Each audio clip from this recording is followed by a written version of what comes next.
भाई जो गुरु वचन पे डट के कट गए प्राण 84 के। अब भाई और बहनों, आपको सबूत दिखाते हैं, आपको प्रमाण दिखाते हैं आपके विश्वास के लिए। ये पुस्तक है आपकी आंखों के सामने। अभी मैंने आपको बाइबल दिखाई थी, बाइबल से आपको प्रमाण दिखाया था गुरुदेव भगवान के आशीर्वाद से। अब आपको कुरान मजीद से दिखाते हैं। कुरान शरीफ कहिए या कुरान मजीद कहिए, एक ही बात है, दोनों पुस्तकों में सेम चीज लिखी हुई है। तो ये पवित्र पुस्तक है मुसलमान धर्म की, कुरान मजीद है। हिंदी मुतरजम मा अरबी मतन, यानी इसका हिंदी में अनुवाद है। ये इसके लेखक हैं मौलाना फतेह मोहम्मद खां साहिब।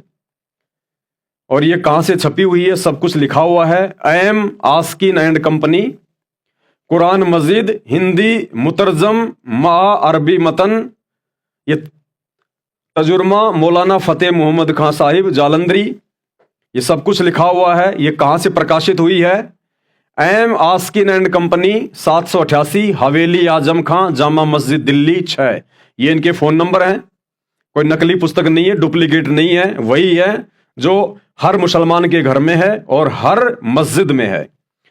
अब इसमें चलिएगा, कहां भगत शहजाद खान ने देखा जो सतगुरु रामपाल जी ने अपनी उस भक्ति सौदागर को संदेश नामक पुस्तक में लिखा हुआ था, कि कहां पर क्या लिखा हुआ है?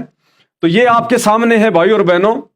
ये सूर फुरकानी 25, सूर फुरकानी 25 और आयत नंबर ये 52 से शुरू हो रही है। आयत नंबर 52 से शुरू है, 52 से 58 तक। अब देखो इसमें क्या क्या लिखा हुआ, बिल्कुल क्लियर है, आपको सब समझ में आ जाएगा। और वही है जिसने दो नदियों को मिला दिया। कौन कह रहा है ये बात? कुरान शरीफ का ज्ञान देने वाला अल्लाह कह रहा है। मुसलमान भाई जिसे अपना अल्लाह मान रहे हैं ना, थोड़ा सा ध्यान दे के सुनो। मुसलमान भाइयों का मानना है कि ये कुरान मजीद, कुरान शरीफ का ज्ञान अल्लाह ने दिया, हजरत मोहम्मद जी को दिया। तो कुरान का ज्ञान कौन कह रहा है? अल्लाह। मुसलमानों के अनुसार उनका अल्लाह कह रहा है। तो अल्लाह तो किसी और अल्लाह के बारे में बता रहा है। और क्या कह रहा है? और वही है जिसने दो नदियों को मिला दिया, एक का पानी मीठा है, प्यास बुझाने वाला है, और दूसरे का खारी है।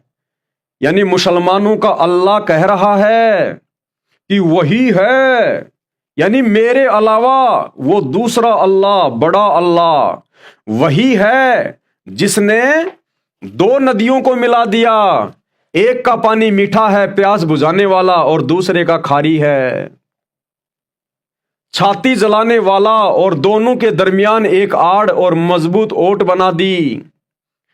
और वही है जिसने पानी से आदमी पैदा किया। क्या कह रहा है आयत नंबर 53 में? मुसलमानों का अल्लाह जिसे वो अपना अल्लाह कह रहे हैं, वो असल में अल्लाह नहीं है, वो शैतान है, डुप्लीकेट अल्लाह है, जिसको हिंदू धर्म में काल कहते हैं। वो उस दूसरे अल्लाह की ओर संकेत करते हुए कह रहा है, और वही है, और वही तो है, अन्यथा उसको ये बात कहने की क्या जरूरत थी? अगर उसी ने सब कुछ बनाया है तो ये कह देता कि मैंने ये बनाया, मैंने वो बनाया, फिर मैंने ये बनाया। लेकिन वो अल्लाह तो किसी और अल्लाह की ओर संकेत कर रहा है। और क्या कह रहा है? और वही तो है जिसने पानी से आदमी पैदा किया, फिर उसको नसब वाला और दामादी रिश्ते वाला बनाया। और तुम्हारा परवरदिगार हर तरह की कुदरत रखता है। क्या कह रहा है हजरत मोहम्मद को? कि तुम्हारा परवरदिगार, यानी वो स्वयं परवरदिगार नहीं है, उस दूसरे अल्लाह की ओर, उस कबीर भगवान की ओर संकेत कर रहा है कि ए हजरत मोहम्मद, तुम्हारा परवरदिगार हर तरह की कुदरत, यानी हर प्रकार की शक्ति रखता है वो अपने पास में। और ये लोग खुदा को छोड़कर ऐसी चीज की पूजा करते हैं कि जो न उनको फायदा पहुंचा सके और न नुकसान। और वो अल्लाह, डुप्लीकेट अल्लाह, वो शैतान, वो काल हजरत मोहम्मद को क्या कह रहा है कि ए हजरत मोहम्मद, मैं तुझे जिस अल्लाह के बारे में बता रहा हूं, मैं तुझे जिसकी कुदरत के बारे में बता रहा हूं, जिसने दो दरियाएं बनाई, एक का पानी खारा, एक का पानी मीठा, बीच में आड़ बना दी, हैं, जिसने पानी की बूंद से इंसान को पैदा किया, फिर किसी का जीजा साला मामा फूफा ये रिश्ते बनाए।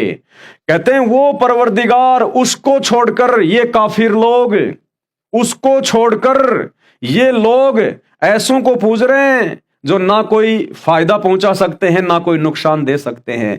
यानी उस अल्लाह को छोड़कर ये मूर्तियों की पूजा कर रहे हैं, पत्थरों की पूजा कर रहे हैं। क्योंकि उस समय पूरा मुसलमान समाज, जिस समय उस डुप्लीकेट अल्लाह ने, शैतान ने हजरत मोहम्मद के ऊपर ये आयतें नाजिर की, उस समय का मुस्लिम समाज हिंदुओं की तरह पत्थर पुजारी था, पत्थर पुजारी। बहुत सारे देवी देवताओं की पूजा किया करता था। काबा के अंदर 360 प्रकार की मूर्तियां रखी हुई होती थी।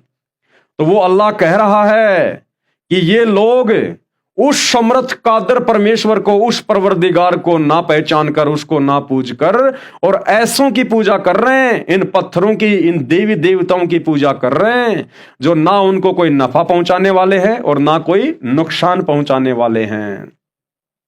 और ये लोग खुदा को छोड़कर ऐसी चीज की पूजा करते हैं कि जो उनको फायदा पहुंचा सके और न नुकसान।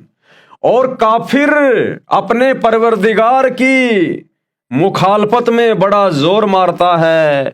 और काफिर, अब उस समय ये काफिर हिंदुओं के लिए नहीं कहा गया था। काफिर वो होता है जो अपने एक परवरदिगार, अपने एक अल्लाह की इबादत ना करके और बहुत सारी पूजाएं करता है, बहुत सारी इबादत करता है। तो उस समय जो अन्य मुसलमान समाज था, वो एक परमेश्वर को ना पहचान कर, एक अल्लाह को ना पहचान कर और मूर्तियों की पूजा किया करता था, पत्थरों की पूजा किया करता था, तो उनको काफिर कहा गया है।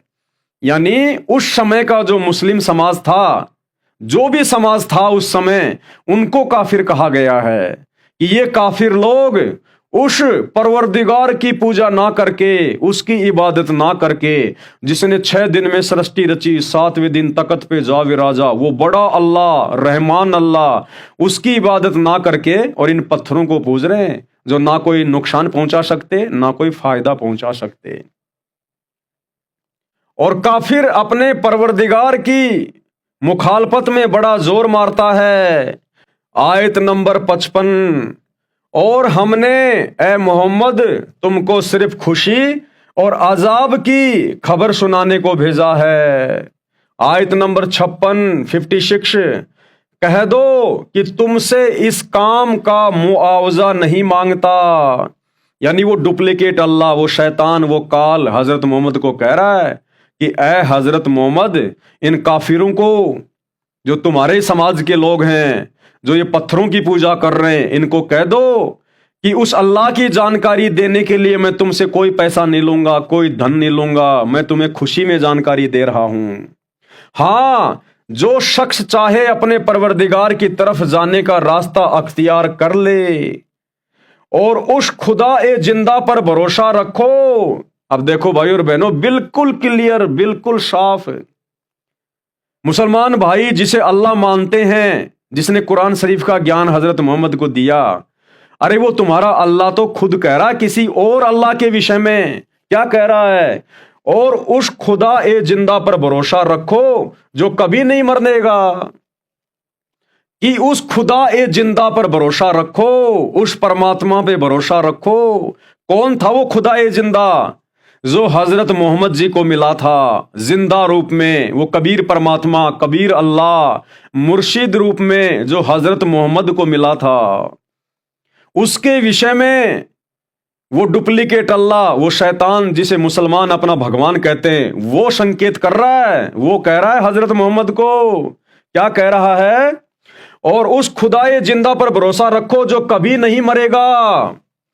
अब अगर अविनाशी, कभी ना मरने वाला, अगर मुसलमान भाई जिसे अपना अल्लाह कहते हैं अगर वही होता, तो फिर वो ये क्यों कहता कि उस खुदाए जिंदा पर भरोसा रखो जो कभी नहीं मरेगा? इसका मतलब जो हजरत मोहम्मद को कुरान का ज्ञान दे रहा है वो तो मरने वाला है, वो तो सदा जिंदा रहने वाला नहीं है, वो अविनाशी नहीं है, क्योंकि वो तो अपने से और किसी अन्य खुदा ए जिंदा पर जो कभी भी मरने वाला नहीं है उसकी ओर संकेत कर रहा है।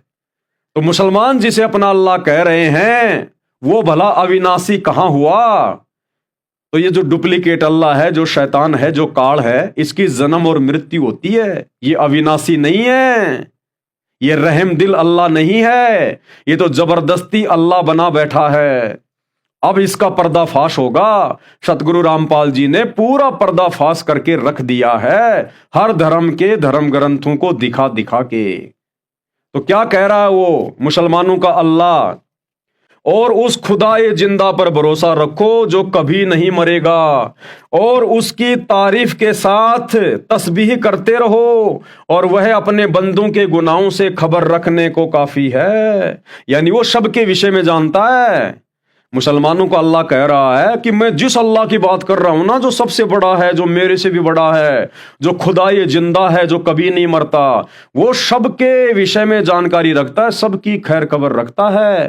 कौन पाप कर रहा है और कौन पुण्य कर रहा है। जो गुरु बचन पे डट के कट गए फंद 84 के, कट गए फंद 84 के, कट गए फंद 84 के।